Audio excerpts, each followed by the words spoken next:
and connection. Oh, thank you, Elizabeth.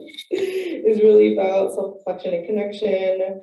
And I'll be sharing some concepts that are really central to building a meaningful and equitable team dynamic while practicing DEIB as well as community engagement.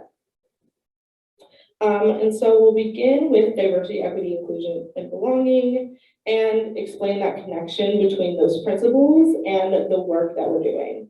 So throughout this presentation, I'll go through each of those. What is diversity? What is equity? And so on. And I'll explain, so why do those matter? And what is the connection to the work? And then we'll also be getting into climate injustice and racism, which is my background. I have a background in climate adaptation, climate justice, and structural and systematic racism. That's what I focused on in my graduate studies, and I'm really excited to be diving into those with you today. And lastly, we want to support ongoing learning around this topic. So like I said, Mariah Lynn Consulting really helped us build out this in-depth way to engage in DEIB through resources that we shared with you via Google. Okay. Next slide. Oh, Renee, did you have a question? I'm sorry, I forgot to lower my hand. I'm sorry. No, that's okay. Thank you for pointing that out, though. Okay, so we're going to start with some diversity, equity, and inclusion and belonging basics. And we want to start to begin by exploring what it is and what it means to be doing that work in our LEAP projects. And as we go through this presentation, that's something that I want you all to keep at the center too, is like, okay, as I'm learning about this, how am I going to apply this to the project that I'm working in Houston, in the 3rd and 5th ward? And so next slide. And so before we begin to define each principle, I want to start by explaining why these principles have been grouped together in the first place and what this grouping means. So diversity, equity, inclusion, and belonging is grouped together as an equity framework. Is anyone familiar with what an equity framework is? Anybody on Zoom? Okay, perfect. So we all get to learn something new today. So a framework is really just a way of thinking about something. And people, usually scholars, sometimes community activists, have developed frameworks through research, community engagement.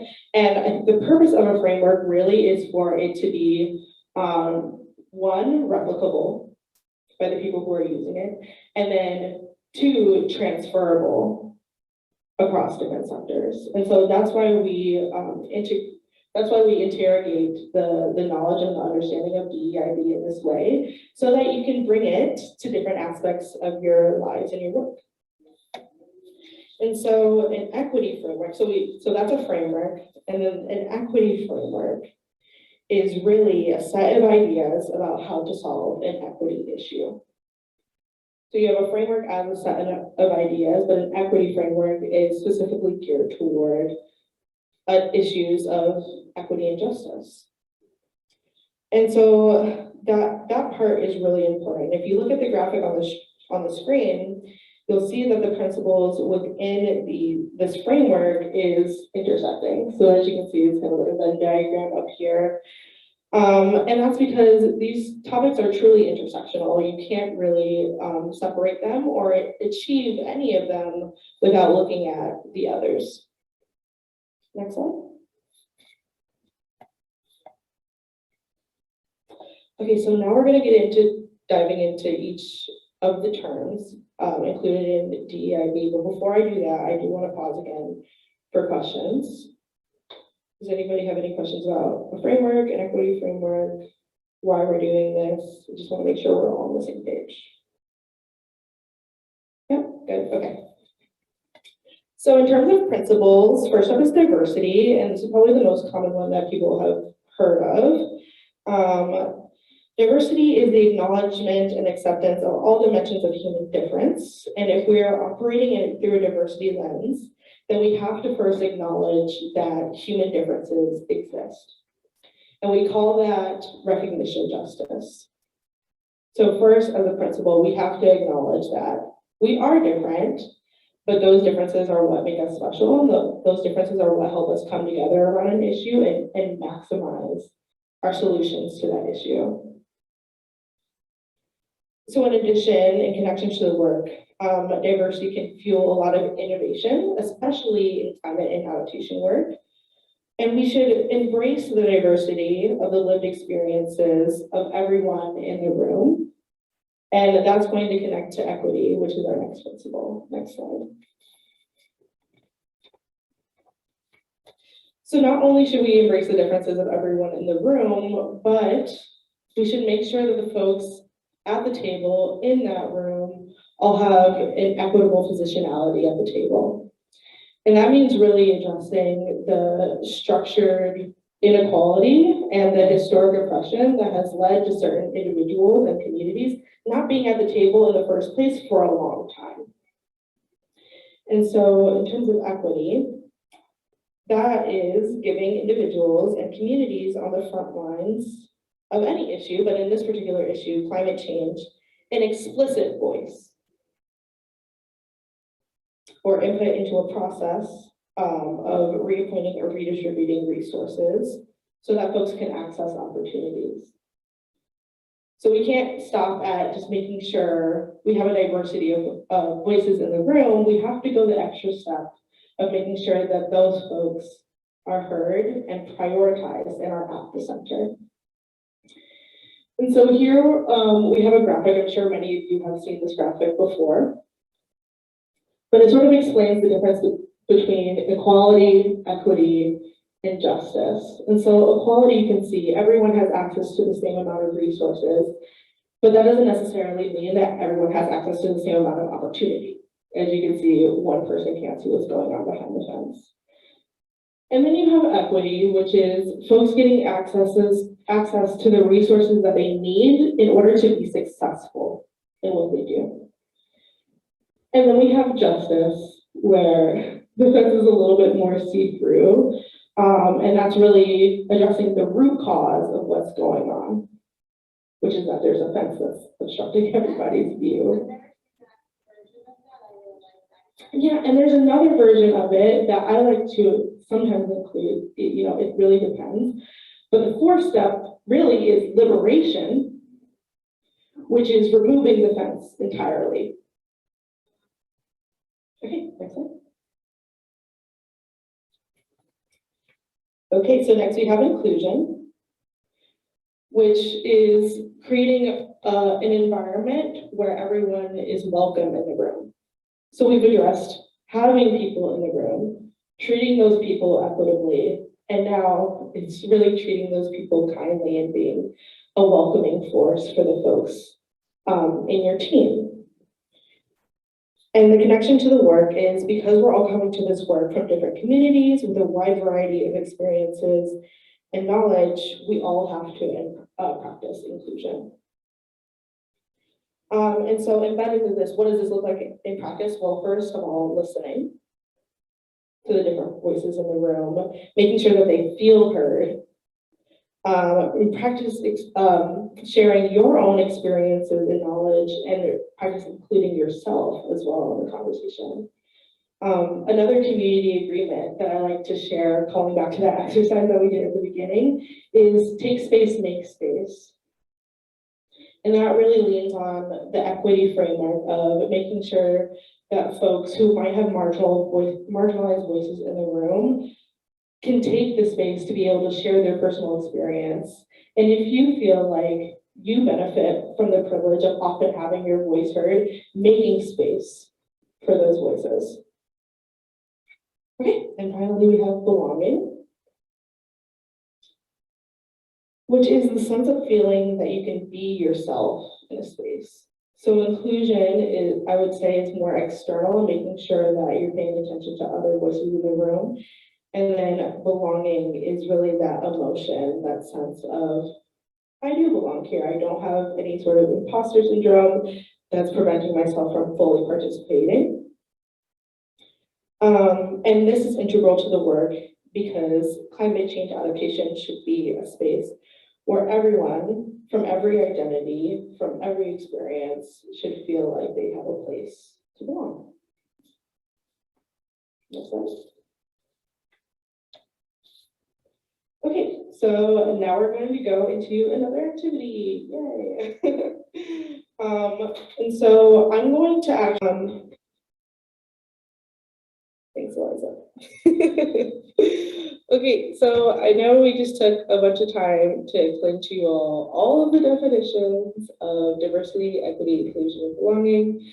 But ironically, you know, like that's really not what this work is about at all.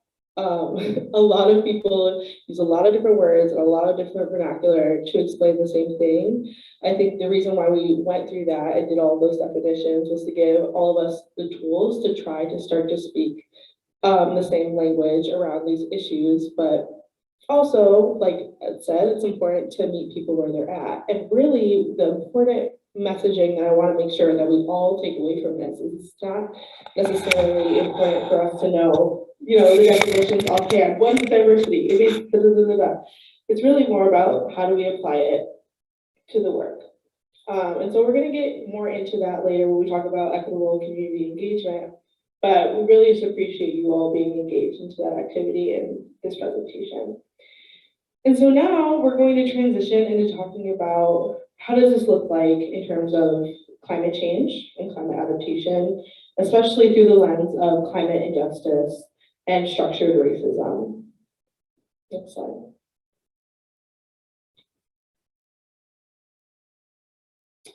So what is climate injustice? I think a lot of us have heard of climate justice or even do climate work, but I think in order for us all to make moves towards doing that work, it's important for us to understand what is the injustice that's taking place.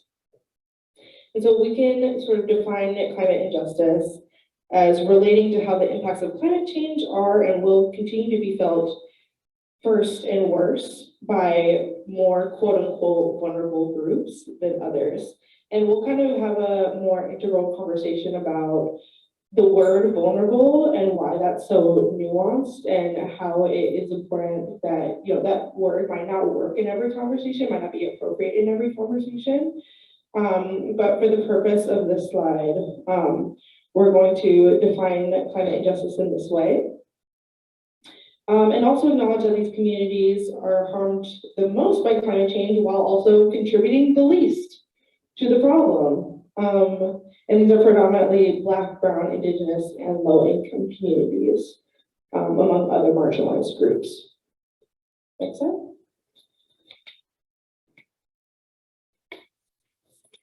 Okay, so now here is a way that we can look at and sort of define climate justice, but it's through these words of climate justice seeks historical accountability. I think somebody mentioned accountability earlier, so this is a good point to like bring that concept back. But accountability from nations and entities responsible for climate change and calls for a radical transformation of the contemporary systems that shape the relationship between the humans and the rest of the planet. The status quo is that global and national systems distributes the suffering associated with the global ecological crisis on a racially discriminatory basis. And so I want to call back to that concept of intersectionality as well, where we see issues of environment intersecting with concepts of race, intersecting with concepts of gender, and all of those marginalizations working together to create an inequitable society for those historically oppressed folks. And so climate justice has multiple different facets. You know, I think this quote directly speaks to recognition justice, however we were talking about it earlier, where first of all, we need to acknowledge that this is a problem. And then second of all, we need to do something about it. And that includes procedural justice, making sure that folks are at the table and being treated equitably. That also includes distributional justice, where folks are being distributed equitable resources or have access to environmental goods, and also are receiving equitable help for environmental bads that disproportionately affect their communities. So all of those really are integral to climate justice. Next slide.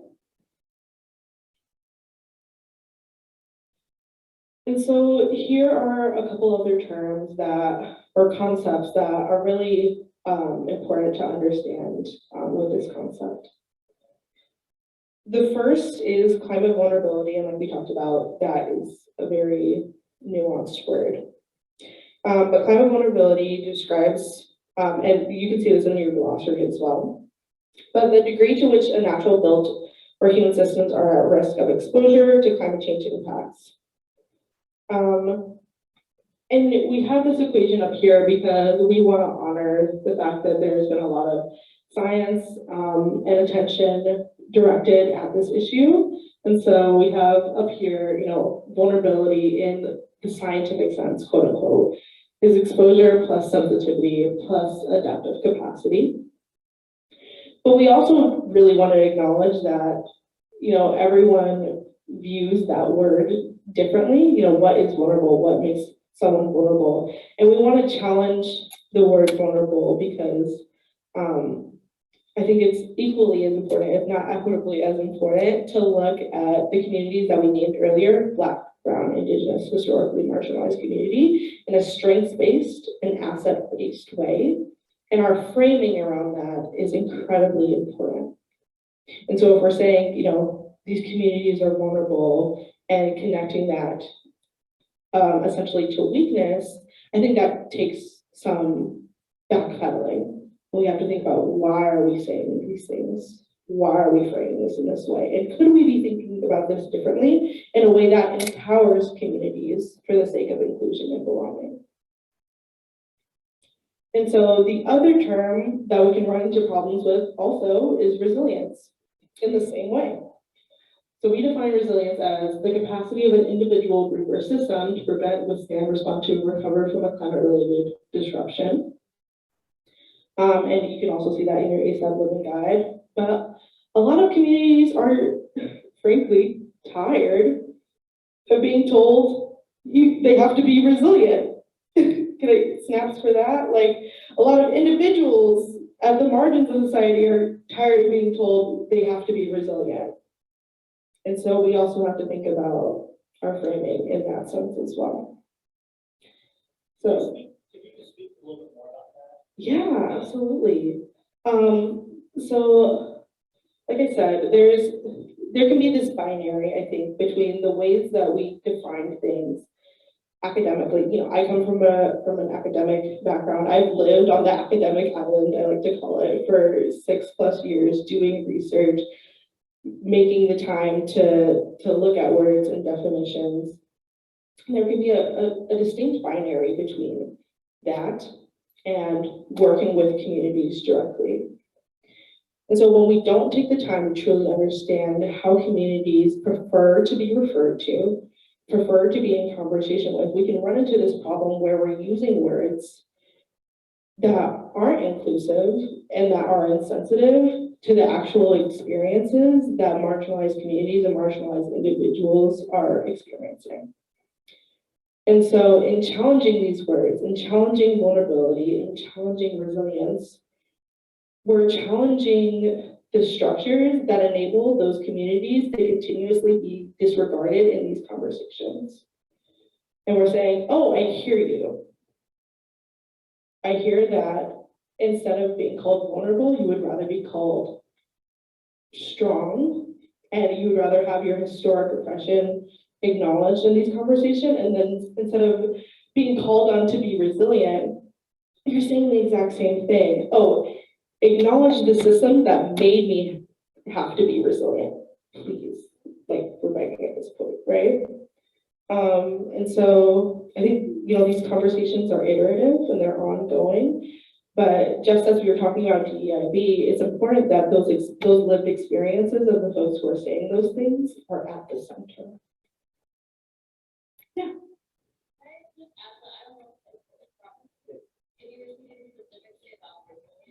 Mm-hmm. Yeah, a little bit. Yeah. I think so, like the definition of the capacity of an individual group or system. What I think I've heard in this topic before is that there are certain groups, Black, Brown, Indigenous, resilient and others that aren't, right? Mhm. Systems are failing, systems, Yeah. communities, the resources are not there, and so they go through periods of disaster, here, and, you know, when they recover, so great, they're so resilient, but nothing in the system has changed to make it so that the next disaster, they're protected as opposed to being. And to just kind of add a little bit more piggybacking off of, I'm sorry, what was your name? Vanessa, thank you. Something that was kind of an eye opener for me, and it never really even occurred to me. I was listening to a defense of an indigenous person a couple months ago, and she had mentioned in her dissertation research work that the interviews that she did, which required like a lot of other indigenous people, one of them had told her, as far as like talking about resilient, they said, why do I have to be resilient? Why can't I just be? I just want to be. I just want to have the space that I need to keep the peace for myself without having to continue to fight against the systems. And I mean, of course, in reality, we still have to fight that, but it really just comes down to, I just want to be. That's it. So that's the only thing I want to add. I hope that helps. I think it's about creating the conditions where we can all be, yes, conversation, let's keep going. I kind of have a question, just because I feel like the word resilience is like federal policy Mm-hmm. and federal agencies. Now, social and honor up there. Can't hear online. Oh, sorry. Could you actually? Well, that's my question. Where do you think, I'll repeat, just so the folks Yeah. online can hear. I don't know what the solution is, and maybe if we don't use it with individuals and that there's definitely a infrastructure resilience. We don't want to take that. Yeah. Rachel? Oh, wait, just to reiterate, so the folks on Zoom can hear, the question was, there's a lot of funding and structural benefits to using the word resilience. And so that can create complications where, you know, you might not want to refer to an individual or a community as resilient, but you might end up having to use the word resilient in order to, for instance, like get a grant. And so we're continuing to have that conversation, and Rachel also wanted to share about that. Yeah, I think in my experience, it's also about not using the word resilience, and it's more about, in tandem with describing resilience and the need for building resilience, also describing, as we've been saying throughout today, the systems that have caused people to need to become resilient. And so it's more about like shifting the focus to shifting the focus to those root causes and like seizing that opportunity for transformation away from those systemic issues, and creating kind of a new future where we're all sharing in the power and prosperity of resilient systems that we can all benefit from, as opposed to focusing on individual people or individual communities that are being affected by the systems that we have now. Right.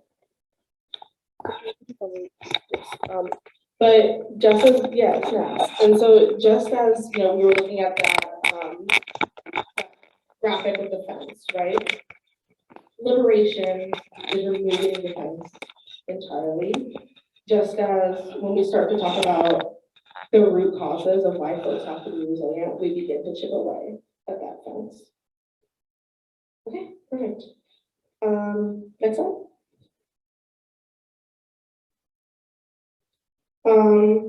And so some other terms to consider, or another term to consider is also adaptation, where you're talking about these things and having these conversations. And that's where communities work to rebuild and adapt to the changes in their environment.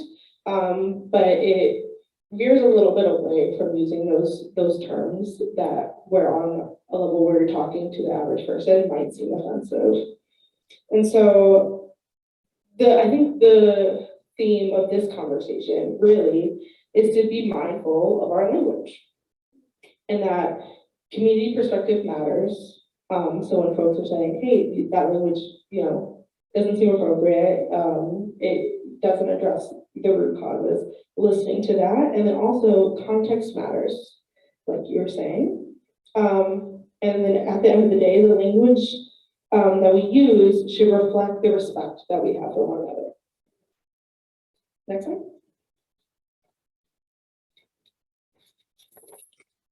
And so we're about to transition to equitable community engagement. The last thing that we really want to address in this first portion of the presentation is structural racism, which we want to emphasize is unequivocally linked to climate injustice. And in the same way that society is structured into a racial hierarchy, that racial hierarchy has a geographical component that impacts who has access to resources and who suffers disproportionately from environmental bad, if we want to call it that. And so structural racism is just one of the components that reduces resilience and adaptive capacity of communities. And it can also affect other aspects of society that impacts climate change and the ways that people can adapt to climate change.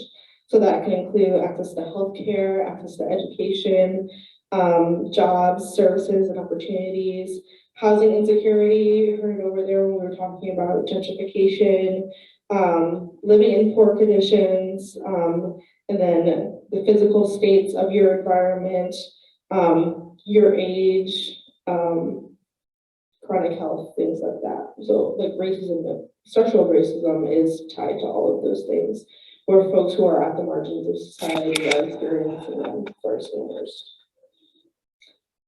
And so why does this matter? I always like to come back to this question. How does this impact us? How does this impact our work?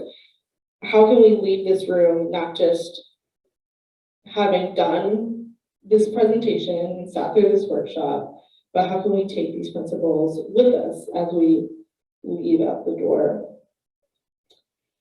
Just like terms like resilience and vulnerable, there's a tendency to blame communities for the environmental context that they experience, and it's important that in our work as climate adaptation practitioners, which I think we can all leave here considering ourselves climate adaptation practitioners, it's important that we challenge that and be an active voice in challenging that.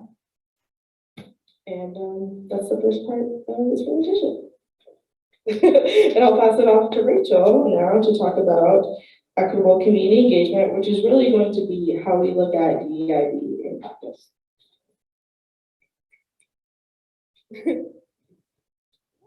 All right. Well, I really appreciate everything that you said, Mia, about how there are so many different words to talk about the same things. And so I think that that's going to be like something that you'll see as we go through this next portion. That as we think about how we put this into practice, in some ways it's the same concepts using different words. In some ways we're looking at maybe totally new practices that we haven't encountered before. But either way, hopefully, as we start to kind of review some of these concepts, and think about how they come together, this will help solidify your learning. So here we go. All right, equitable community engagement. So the core question here is that I want to start out with is how do we show up in community-led climate adaptation projects? And the we is really each of us, right? But we come together as a whole. So, so I want you to think about that question for yourself. How do I show up? How am I showing up in my project? How am I positioned relative to my project? Is this a neighborhood that I live in? Is this a neighborhood that I used to live in? Is this a neighborhood that I visit? Is this a neighborhood that I'm just interested in learning more about? Is this a neighborhood that I've never been to and never have any intention of visiting? Well, probably everyone has at least an intention of visiting. Let's hope. But that's kind of the core question I want to start out with. And as we think about how we show up, we're thinking about what are the things that we know, what are the things that we bring, what is our perspective? And if we gain nothing from today or from this part of the presentation, I hope that you'll come away with the idea that focusing on just one way of knowing or one perspective limits the knowledge and action that we can create together. And building trust and collaboration among people with different ways of knowing, different lived experiences, and different areas of expertise creates opportunities for transformation. And so really that's what we're doing is all about, is creating those opportunities for transformation by bringing together different ways of knowing. And it's going to be different whether you live in the community you're working with or not. And what kind of power you hold within that community or relative to that community. So just take 10 seconds, think about that for yourself. How are you showing up? Where are you positioned relative to the community that you're working in?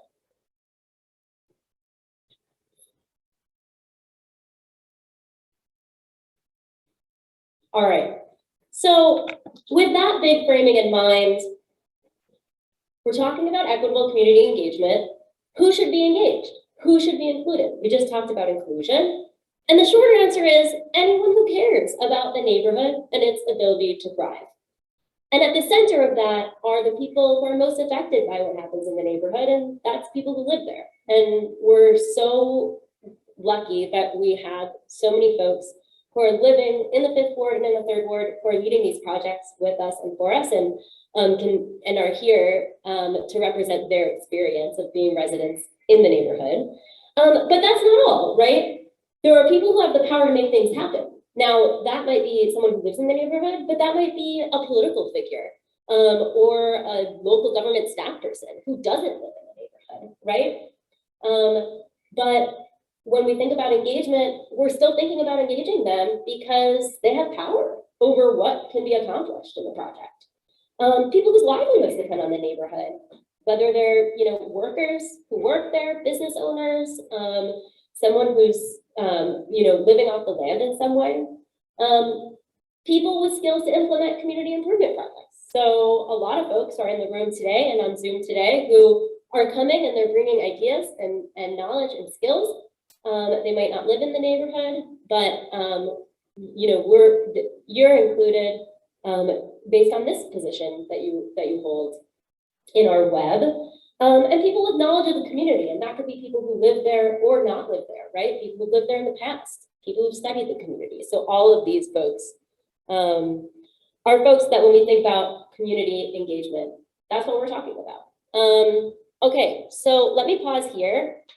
Who else would you include, or are there specific people that you want to name who aren't in our room, virtual or in person today, but who you're thinking might need to be included at some point in the project?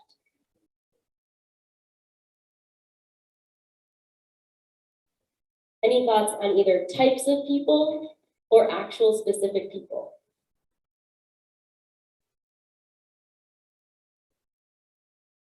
Yeah, Melissa. I can repeat it for you. I was not initially thinking community members yet, but when we spoke with Noah, she began describing the network existing, and I started to think about possible city or county offices or other functions that might also be able to support and provide or data. But it's got a lot to do. Okay, so Melissa was saying that, community members sort of first and foremost, but also potentially city or county officials who may have data or information that could be relevant and helpful to the project. Melissa, do I have that right? Okay, great. Anyone on Zoom? Looks like, oh, Nat says, oh, you couldn't hear Melissa, but hopefully that summary was enough. Okay. Anyone on Zoom have any thoughts they want to share about additional types of folks or actual people that they want to include?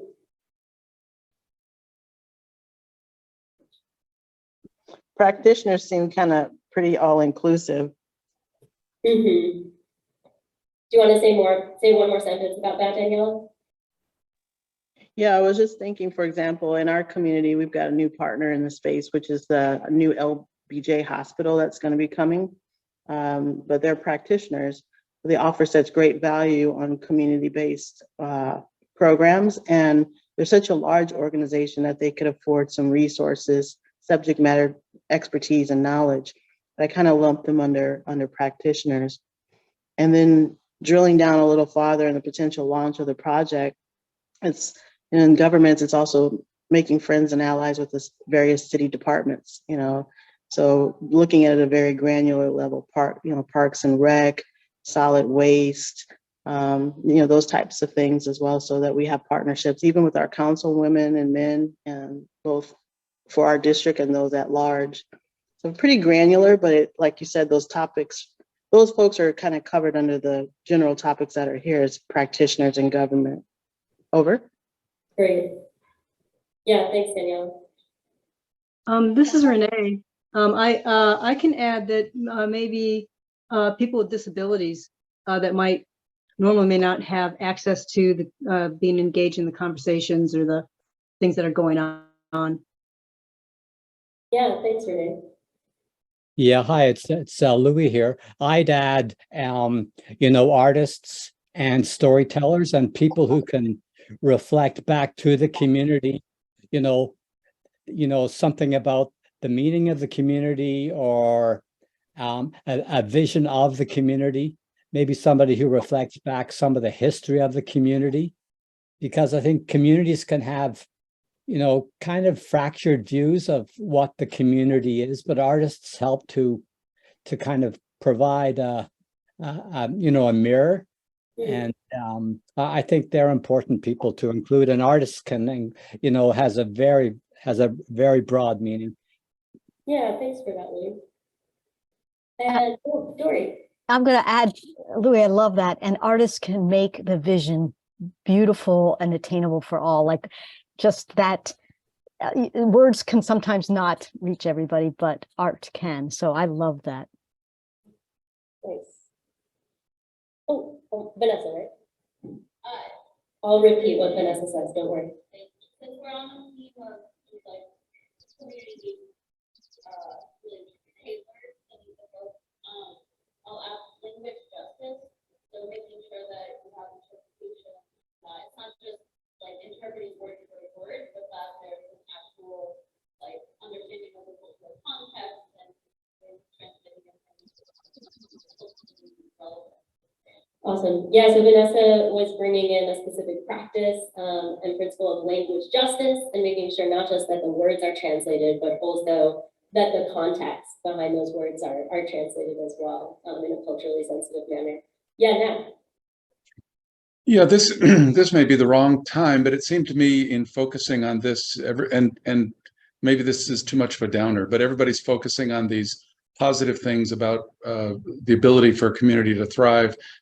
But it seems, as I'm listening to all that, I'm thinking about what about the people that are on the other side of it that are actually not interested in a community thriving, and they're actually using the community to profit and exploiting the community, and not just today, but for centuries. It seems maybe that's an upcoming slide, or maybe that's completely unrelated to this slide, but that's what's in my mind. Thank you. Thanks, Nat. I think one way to harmonize that with what's on here is people who have power to make things happen in the community. That can be people who have power to make improvements to the community, and that can also be people who have power to make negative things happen in the community. So perhaps that starts to capture some of what you're saying. But yeah, Melissa, really quickly, and then we're going to move on. That came up in Charleston, and it was a member who felt that we should be community because there were so many different and homeless that were translated, and so even the idea of kind of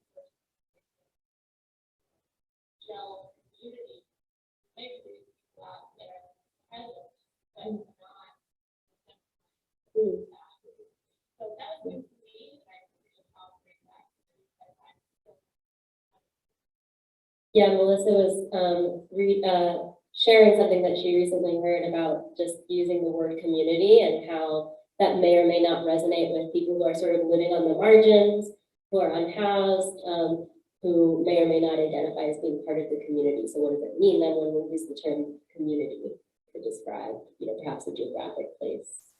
All right, let's go to the next slide.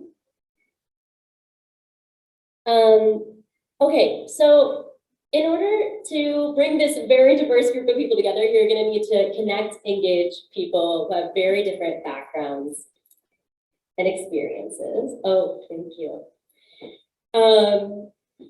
And the next part of this presentation focuses on how to connect and engage with those folks, really focusing in on community residents who may not already be part of this group, right? But who you'll want to be bringing into your projects at various points. And I want to think back to all of the amazing, amazing ideas that Teal shared with us in the project that she led, because I think that really starts to illustrate some of these principles as well. And so the first thing we'll talk about is moving at the speed of trust. So what does that mean? It means starting early to engage those folks. It means thinking about your engagement as relationship building rather than transactional, sharing values and aspirations, acknowledging trauma, and shifting mindsets about the amount of planning or time or resources that may be needed to accomplish that kind of engagement. So I want to take a moment, I want to give folks a moment to read the quote on the slide. If you have any reactions that you want to share with us as you're kind of processing that, or any other reflections you have about sort of moving at the speed of trust.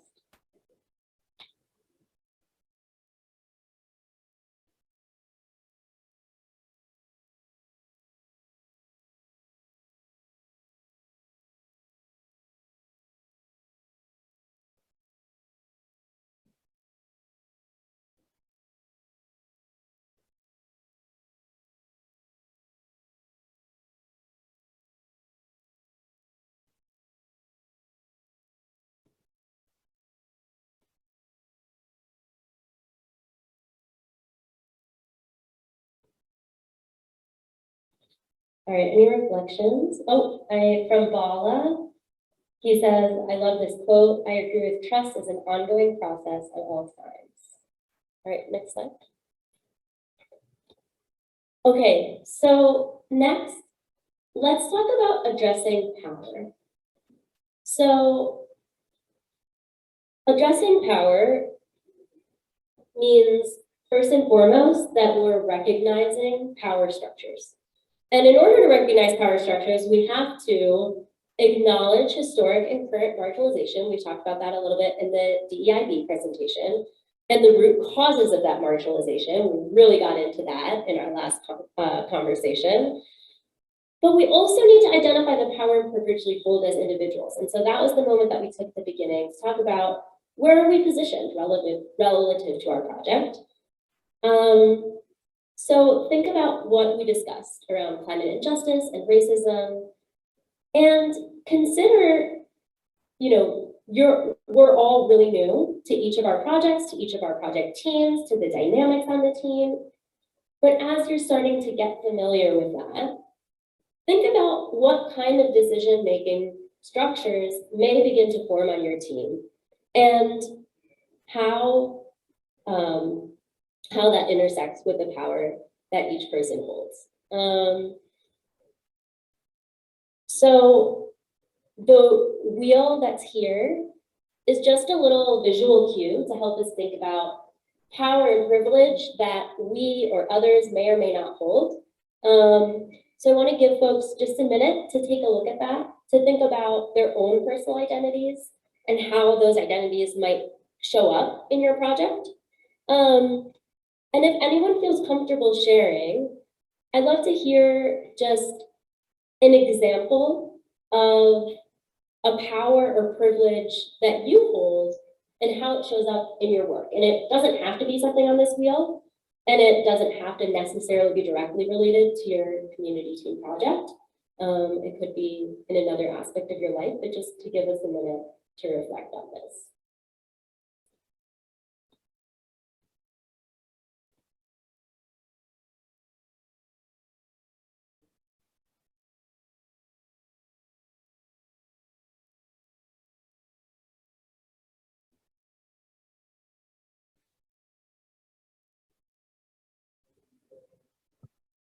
Should I just jump in? Oh, go ahead, Dory, yeah.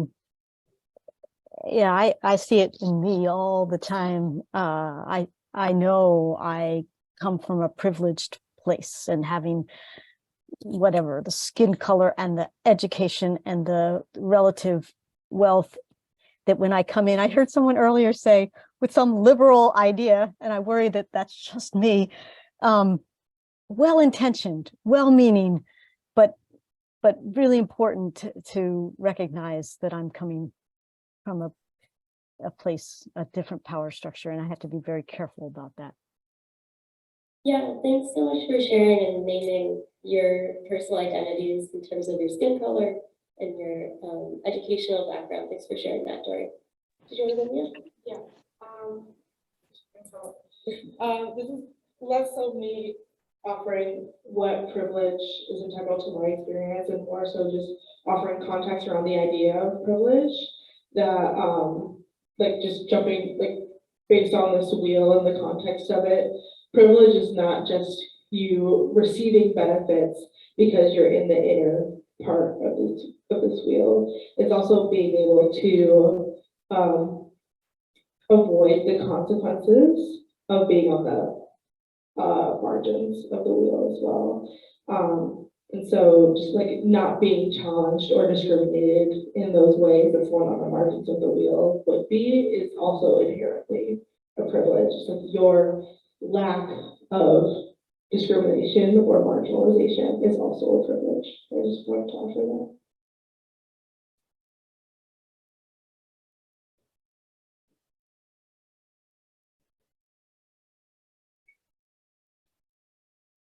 All right.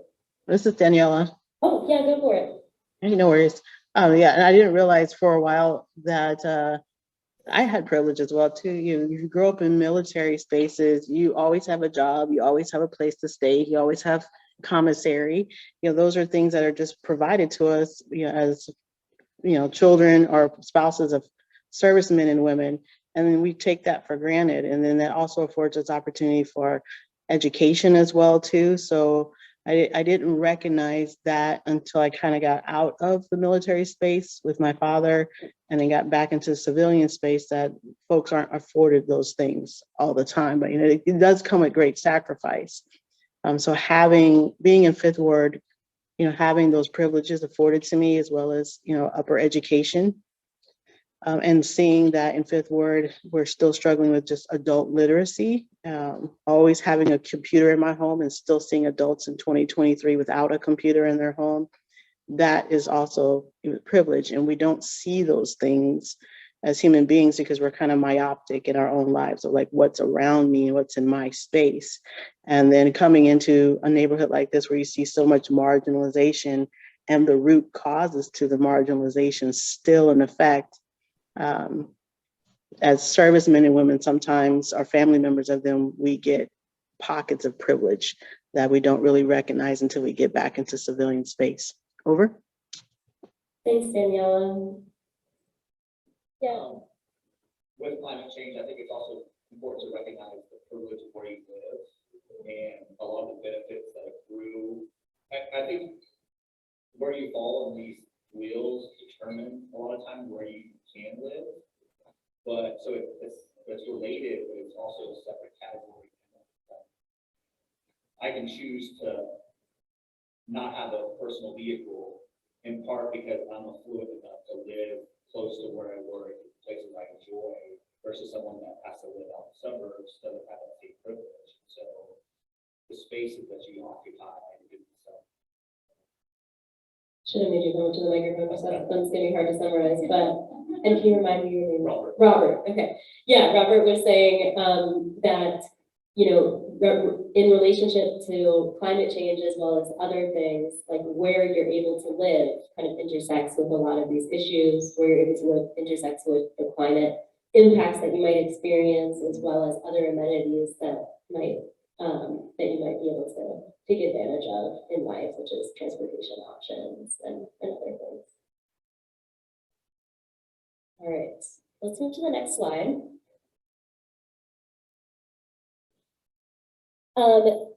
So still on the theme of addressing power, and again, getting down to like tactics and actions that we can put into practice in our projects, creating structures for accountability. So accountability is key to continuing to recognize and address the power that you have to shape the activities and outcomes of your project and ensure that your project positively impacts the people where it's taking place, right? So what does that look like? It looks like setting realistic expectations with everyone who are engaging in the project, being transparent and engaging with people in all phases of the project, and upholding any commitments that you make to community members. And so that kind of goes both ways, right? Like only making commitments that you'll be able to uphold. And so there are some actions on here that describe how you can put those things into practice. So clearly describe roles and responsibilities, including decision-making roles. Explain any decisions that are made and why they were made. Clearly describe the scope and the capacity and the limitations of the projects. You know, all of these projects, they're amazing. I am so excited to see them like come to fruition. And, you know, they all have a specific scale and scope, right? You're not going to solve every single problem in the 3rd ward or in the 5th ward with one project, right? So being clear about what that scope is, creating pathways for ongoing communication and feedback, and being really direct and upfront when changes are made. And that, you know, really comes back to that transparency piece. Next slide. Okay, next principle is reciprocity. And I know I said, like, if there's one thing that you take away from this, it should be like, how are you positioned to the project? If there's one thing that you take away from this whole workshop, I really hope it's reciprocity. So we started with our introductions at the very beginning of the day with our gives and our gets. And a lot of people said, I'm not sure yet what I'm going to give. And I actually loved those answers because it really showed that people were waiting to hear from their team members what was needed, right? At the same time, we all have something to give and we all have something to get, no matter what our position is relative to the project. And so there are a couple of key ways that we can be thinking about reciprocity, putting reciprocity into action. But regardless, I hope that we can all sort of keep that spirit in mind as we move forward. But one way is honoring and connecting to all kinds of expertise. And we've talked about that a lot today already. I like to use the mantra, everyone's an expert in something, and everyone's an expert in their own experience. And then compensating people for their time. And of course, this can be through money, and we have some compensation funds available through this project, but it can also be through other things, right? There are many ways to compensate people for their time and to acknowledge people's time and effort within the context of a project. So excited to explore all of those opportunities with you. Next slide. And then lastly, listen. So I think as we think about what are the actions that we can put into place for equitable community engagement, listening is perhaps the most important one. And listening is what really allows us to connect to all kinds of expertise. It's where partnerships begin. Partnerships really begin with active listening. And it gives us an opportunity to challenge our assumptions. You know, this is, we mentioned before that, you know, your experience is not everyone's experience. Everyone's experience is different. We've talked about a little bit about our different identities. And that's okay. This is an opportunity to really learn about one another. And again, to challenge our assumptions. Okay, next slide.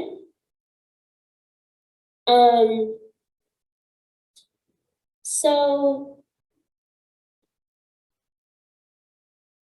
here you can see the spectrum of community engagement to ownership. This was developed by Movement Strategy Center and Facilitating Power.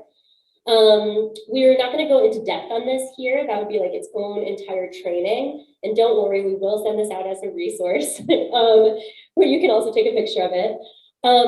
But if you've never seen this graphic before, I'll just walk you through it really briefly. The idea here is that we want to be moving towards shifting power to the people who are affected by our projects whenever possible. And so this is kind of circling back to that principle of power. You know, this is called, we're talking about equitable community engagement, but engagement is sort of a misnomer, right? Like we're not looking to just engage residents in our project. We're not looking to just engage people who, you know, might have a stake in our project. We're really looking to shift power to the people who live in the neighborhood. And so that's what this graphic is all about. And we'll go into greater depth on this in some of our future work together. Next slide. All right. So with that, I think we are going to move into our next activity, and I'm gonna have Mina explain it. Perfect. No, I was just stalling because she was chewing. Thank you. Okay, so now we're gonna bring it all together, and we're gonna take a break right after this, we promise. You feel kind of the energy mellowing out, and that's perfectly okay. But hopefully this will lift your spirits back up, and then we'll take a break, and then we'll come back. But we're gonna bring it all together by applying the principles of equitable community engagement that Rachel just went over, those 4 principles, and then applying diversity, equity, inclusion, and belonging as well. So similar to activities that we've done in the past, we have a set of questions for you, and we're going to be addressing the why, the who, and the how all these principles can be applied to your project.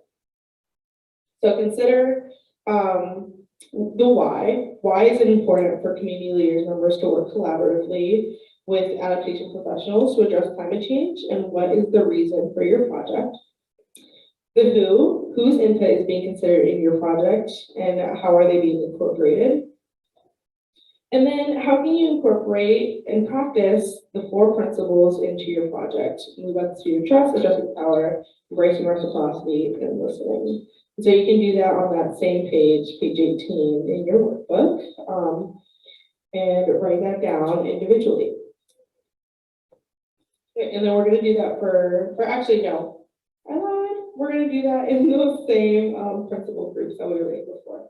So you can just stay where you're at and work collectively on that.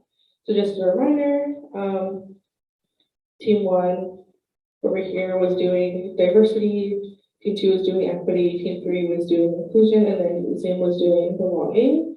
And then you can just kind of stay where you're at and work on these questions together.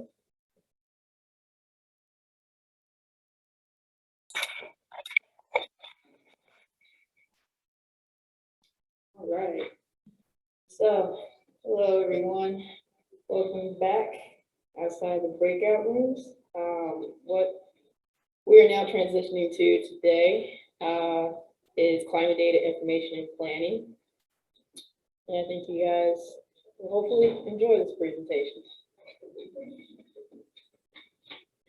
So for the agenda for this presentation, so we're going to do an overview of what climate data information and landscape is. I mean, there's still going to be certain parts that I will mention that does fit in, but there are certain other parts that we'll just skip because it's just a reiteration of what was discussed from a previous presentation. And then next, we're going to share examples of, or I'm going to share examples of climate data, climate change adaptation, climate resilience processes, and then demonstrate using an example of a climate data tool called Tree Equity Score Analyzer.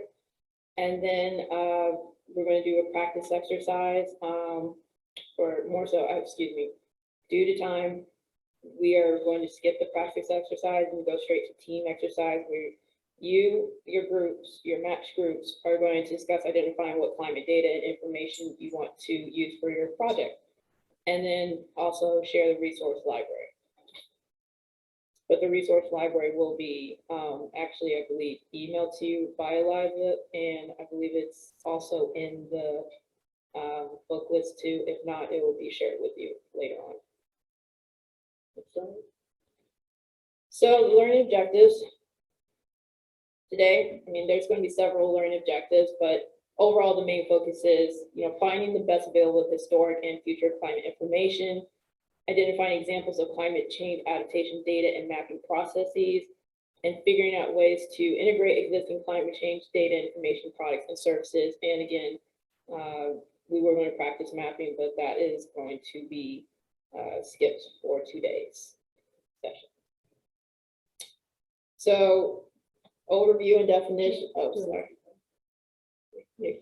Oh, yeah. So, thank you. So overall, we've already gone over what the definitions are of like climate change, climate adaptation, for example.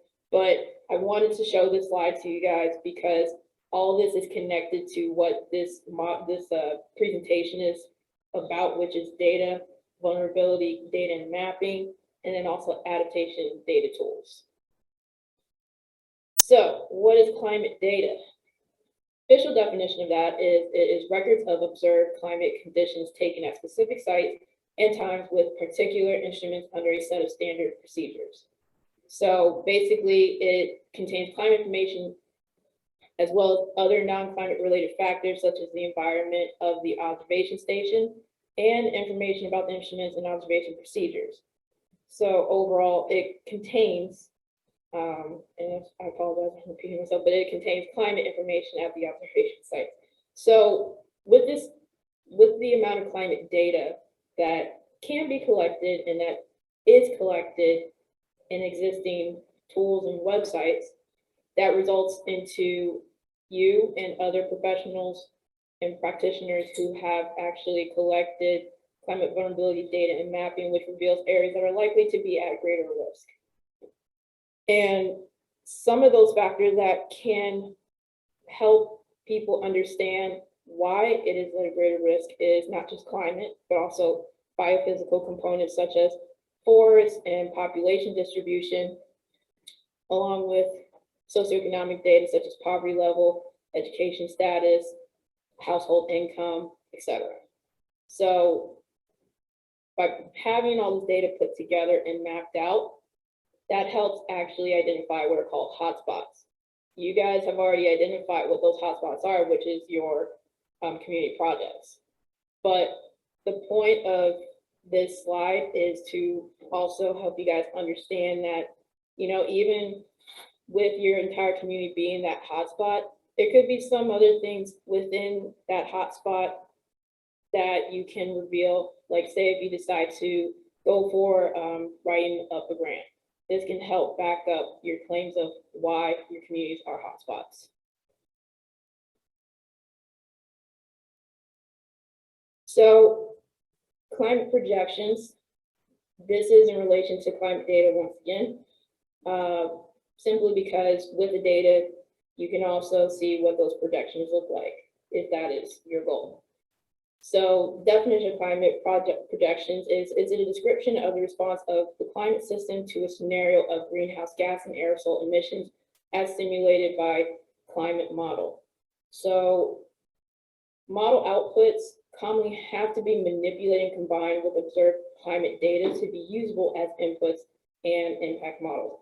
So that can include a range of uncertainties that affect projections of climate change, and arises from three main sources. There's uncertainty in forcing scenarios, there's uncertainty in model responses to giving forcing scenarios, and uncertainty to missing or misrepresented physical processes and models. I know I'm going all technical on you guys, but overall, the main key term here is uncertainty and mapping what that uncertainty looks like based on the best mathematical computations that are out there. So overall, these scenarios is basically a simulation of Earth's climate in future decades, typically until 2100. So if you go and look at different sources, you'll see a lot of them only provide up to the year 2100 of future projections. And this is based on assumed scenarios for the concentration of, again, greenhouse gases, aerosols, and other atmospheric constituents that affect the planet's radiative balance. So with the climate projections, and I know I've already talked about climate models, let me kind of just define it. So the official definition of climate models is it is a mathematical model for quantitatively describing, simulating, and analyzing the interactions between the atmosphere and underlying surface, examples being ocean, land, and ice. So in other words, climate models are fundamental tools for studying the potential impacts of climate change, including changes in temperature, precipitation, and sea level. So what is climate information and how does that connect to climate data? Well, the collection and interpretation of observations of the actual weather and climate, as well as simulations of climate in both past and future periods, basically helps you to interpret of weather and climate data that is credible and relevant and usable. So where to access climate data information? We have put together a list of where a lot of some of the climate data information that we know of that would be a good starting point for everybody here and also on Zoom to take a look at.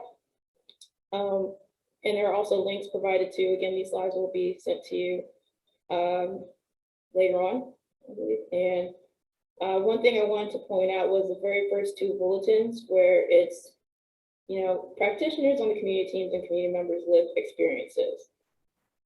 While there is existing data out there, it's not, from my own experience and my own observations, it's not as accurate as it's always going to be, because there are certain points within communities where these websites or tools or resources that provide this data will actually provide, you know, enough. So that's where you come in. So just wanted to show you guys examples of climate vulnerability data and mapping examples. So to the left, you'll see basically it's a map by Air Alliance illustrating air quality. And this is within the Houston-Galveston area showing cancer-causing industrial facilities. And then to my right, or to the right map, from the PA, which is equity-informed climate resilience planning. This is Port Arthur area, and it shows a scenario of what a storm surge category 5 looks like. Next slide. Another example is food deserts. So this is a map that shows food access research atlas. The green that you see in this, and this is again showing the Houston area, but at a much larger scale. The green that you see in here basically illustrates the socioeconomic status, which is low, and access to food, which is also low. But this is a source that you can find about wanting to know where food access is high and low. So lastly, just want to show you guys a climate information mapping example. So this one is the entire Texas state, from the source being state climate summary. And what this map is showing is total rainfall from Hurricane Harvey from August 24th to 31st of 2017. So just kind of wanted to reiterate with climate information, basically, you can still show a single data point, which can still be seen as climate information, but it's not going to be as heavily, attention grabbing as seeing like an accumulation of data put together. And this is also an example of like sort of kind of a projection, but not exactly a projection. Next slide. Okay, so climate adaptation data and tools. Both bullet points, what you see here, are starting points, which we feel is a good starting point for your teams based on the proposed projects that were presented to us, the LEAP team, from your community team leaders. So first one is energy resiliency, that's the category. Starting points is, microgrid resilience tool and Texas Clean Energy Hub. Feel free to take a picture, take notes, but this will also be provided to you as well after this kickoff event. And then for planning, you have climate adaptation and implementation plans. Example being US EPA 2021 Climate Adaptation Action Plan. So now wanted to have like a teams discussion, group discussion, asking if any of you have used any of these tools before. Raise your hands. And those on Zoom, put a raise your hand icon. Yeah, so any of these tools or any other tools, any climate data or information tools or resources that you think might be useful for your team or any of the other team projects? Is there We anything- used Oh, yes. Daniela here on Zoom We partner with EDF, and we've been able to have them help us use their own created dashboard, their CVI index. That helped quite a bit. Then we also were able to utilize the EJ screen, the Enviro screen from EPA. And so those were some helpful tools as well. Over. Thank you, Daniela. Anyone else here? Yes. Vanessa. You could, I have familiarity with like the plan map, which kind of tells you the current state of events, and then, there is going to be modeling out sometime next year, using MapNext, or with MapNext data, or flood plan map for updated precipitation projections. But I guess, in terms of future projections, there's data for sea level rise, between like 2050 and it might be relevant to the worship channel. And the other one, the social, talk about vulnerability index.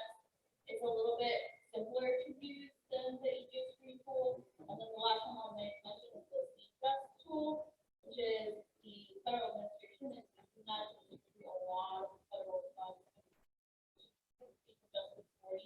Initiatives and all those that has a ton of data. Thank you, Vanessa. Do you want to repeat what Vanessa said? Yeah, I'm gonna try and summarize it the best way I can. If I miss anything, please let me know. But overall, what Vanessa in the audience had stated was different flooding tools along with CJES and social vulnerability index tools.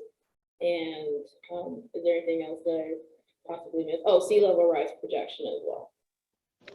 We also, sorry, it's Daniela from the Zoom. We also have been not using the CJEST as much. We've been leaning in on the TSU's HJEST because it actually includes race information in the TSU HJEST tool. Thank you. Aaron, what were you saying? I was just gonna say, a lot of those, the floodplains, the sea level rise projections, and the social vulnerability index are baked into some of these as well. So it is worth playing around and see which ones you feel represent your communities and what you're trying to express, like if you're going in for a grant application. These are designed to help you make your case based and maybe quantitatively show what your communities already know is happening. Thank you. Another one that's produced by Heart is tools and dashboards. That's helpful as well. Thank you, Ed. So just to reiterate on what Ed said, there is Parks H3 heat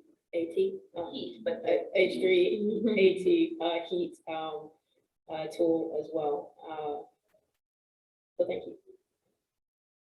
Can I just make one comment? I'm going to make one comment about the database that we're going to be sending you all. So this will be, so what you see on the screen right now is just a starting point for our discussion today, just to give folks an opportunity to share what tools, what data, what information are you using right now that you're finding useful that you think might be relevant to projects.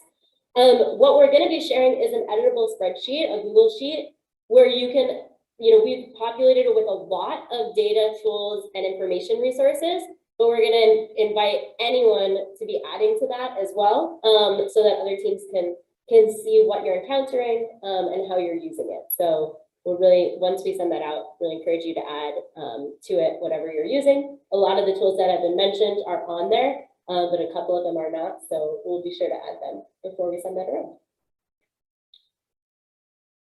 Thank you, Rachel. And also, this is also where practitioners, ASAP practitioners come into. They also have, and most likely are more well-versed in the resources available, so lean on them for that information as well. So I'm going to start with an example to show you what the process will look like, and this is based on the information that community leaders have provided on what kind of issues that they've shared with us. So that is the tree equity score analyzer. Before go a little more into it, has anybody heard of this tool or used this tool? Okay. Anybody online? Okay. All right, so just to kind of summarize on what it is, it's basically a metric, or i.e. measure, that helps cities assess how well they are delivering equitable tree canopy covers to all residents. And the score combines measures of tree canopy cover needed and priority for trees in urban neighborhoods. And that is derived from not just tree canopy cover that's needed, but also the climate, demographic, and socioeconomic data. So we have time to kind of go into the feature. It's like 2 minutes. So just want to play.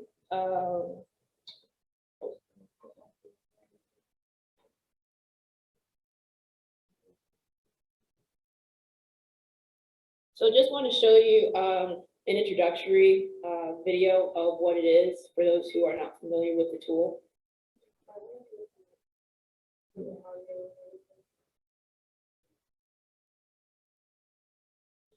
Yeah, we might not be able to play it. Should we send it out later? Yeah, we'll send it out to everybody.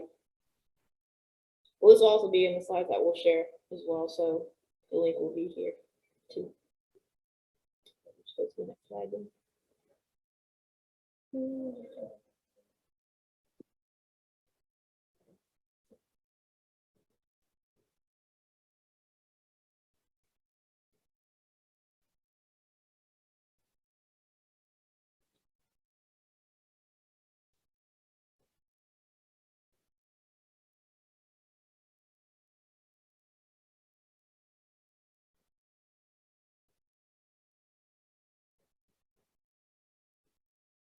Okay, so again, what can this tool be used for? Well, there are several components of what it can be used for. There's advocacy, forestry, city planning, and community gardening. So to just kind of go a little bit more into the advocacy, or really these 4 components. So for advocacy, you can make the case for federal, state, and local policies, even policy changes, along with changes in programs and getting funding related to protecting existing trees and planting new trees. For forestry, take a fresh look at an existing urban forestry program and look at it in a way of helping to answer, if interested, does this program prioritize planting trees in low-scoring neighborhoods? The scores can help track progress related to urban forestry programs and initiatives. And for city planning, I've noticed, I've heard like there's a lot of planners in this room, also one. So urban land use planners and others can use the scores to decide where and how to invest in forestry and infrastructure. And for community gardening, as far as vertical farming or vertical gardening goes, again, that's where the fruit trees come into play. Next slide. All right, so we were going to go over this, but again, due to time constraints, we'll skip this. But overall, a link will be provided to you guys to look if interested in looking more into the tree equity score analyzer. As far as in terms of the user guide link, that will show you different steps from step 1 to whatever the last step is to help you understand more about the tool and how you can use that to help with your community-based projects. So that being said, we are going to go into team discussions. Everybody's going to be put into their breakout rooms, and the teams you guys will have until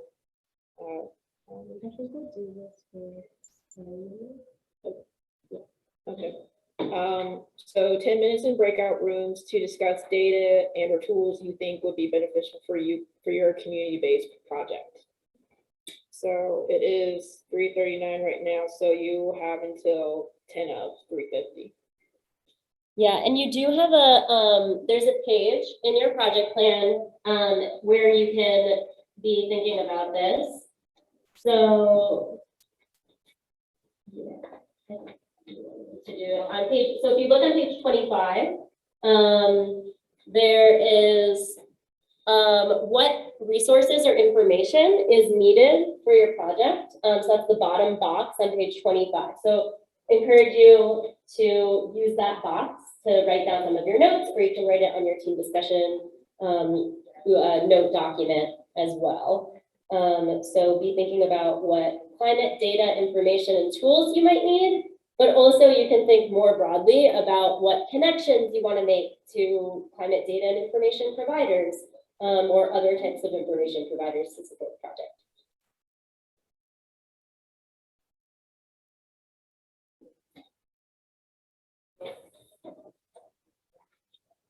I think might be in the room.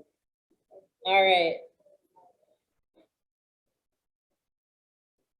So I think we're going to come back. Incredibly, we only have 8 minutes left together.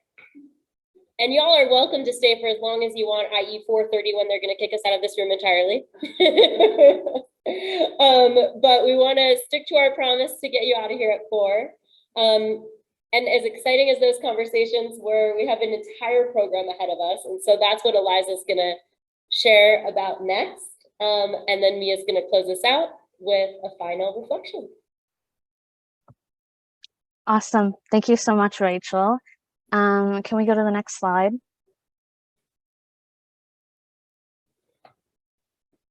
Awesome. So like Rachel mentioned, this is the kickoff, and we still have, a whole year of program work to do and so much time for you all to work on the projects. So this is really kind of the program timeline, but also how you can kind of guide your team and your project throughout these months. I'm not going to read through this just right now because we don't have much time, but again, you will have this in the resources folder. And these timelines are the same as in your project plan. So you can kind of refer back to this and about what structure could be helpful for your project to take. But then also just understanding that you guys can formulate the project in whatever way it makes most sense to you. Let's go to the next slide. All right, so there's 4 main parts of the program and kind of expectations as participants. So you all will host and schedule your own monthly team meetings. The first one in July, I will assist in scheduling just so that we know it gets on the calendar. But after that, you all will have the ability to schedule as you please, whenever works for you, and just however long is best for your team. There will also be quarterly program-wide climate justice meetings. So these are going to be educational meetings really about a climate topic that's relevant. It may not pertain to your community project exactly, but this is kind of focused on the continued learning aspect of this program and really diving in on the DEIB principles and resources that you all learned a lot about today, and kind of diving into a more topical example of that. We also are expecting all participants to stay informed and engaged with all the LEAP emails. It will primarily be coming from me, as I am the point person, and I'm sure you've all gotten a few emails from me so far. But in that email, there will also be a monthly kind of progress form. And this is really more for reflection and just for you all to kind of keep track of where you're at and where you're going. And then also so I can stay informed about where your project is going. These will also include opportunities for you to bring up any concerns you may have or any additional requests for support that you may need. So really that is the best way to communicate. But we also have a few resources that are gonna help you asynchronously. Next slide. All right, so like I mentioned, the monthly check-in emails are going to have a lot of resources for you. They're also going to include a specific DEIB learning objective per month. And we're going to give you more information on that, more resources to learn and see how you can incorporate that into your own project. There will also be an open Google form throughout the program where you can also submit any issues or questions or requests for support. If maybe you didn't include it in your monthly check-in report, but you find that during the month there's something specific that you really need support with, you are welcome to include it in there and I will get back to you. You also have access to all the resources that we talked about and shared today. We went over a lot of things today and a lot of information, but you will have access to all the slides, the project plan, any notes, any resources shared today, and also just a lot more in the Google folder that is shared to all of you, as well as a special DIB resource folder that Mariah Lynn Consulting also put together. And again, you're always encouraged to reach out to me for support. My email's there, and I'm sure you have it in your emails somewhere as well. But I really am the person that's going to be here to support you best. You are welcome to reach out to other staff, the other people who have been presenting today, but I really am the person that's going to help the most with program-specific support. And the next slide.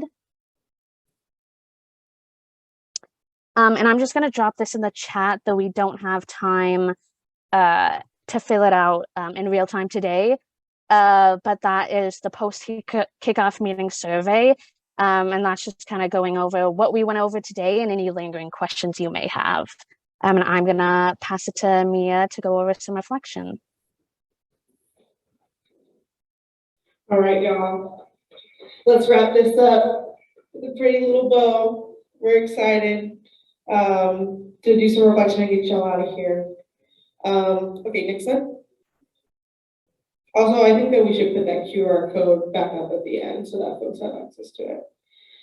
But yeah, for this reflection time, I encourage you all to maybe stand up and shake it out and stretch and give yourselves a round of applause or a pat on the back for your participation today. You all did an amazing job. I know we kept you, for a long time, and you did just a great job engaging. So what did we learn today from the kickoff? Is there anything that stands out for you all that you're going to take with you? And what element of your project are you most excited about? And I say stand up because we're probably going to have you all come back up here again to share with the Zoom folks. We maybe have time for about 3 people. And Zoom folks, if you want to share in the chat or raise your hand, we can take your input as well. I love the These emojis are really rocking it. It's awesome.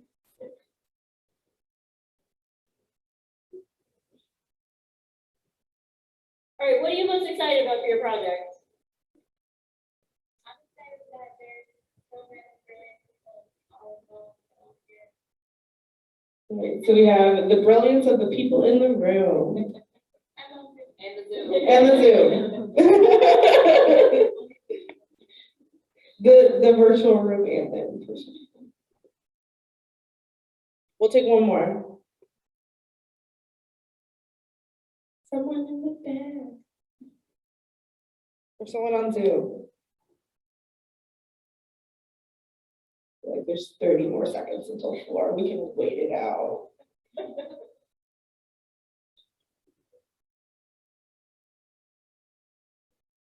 Dolores, what are you excited about? Take it down.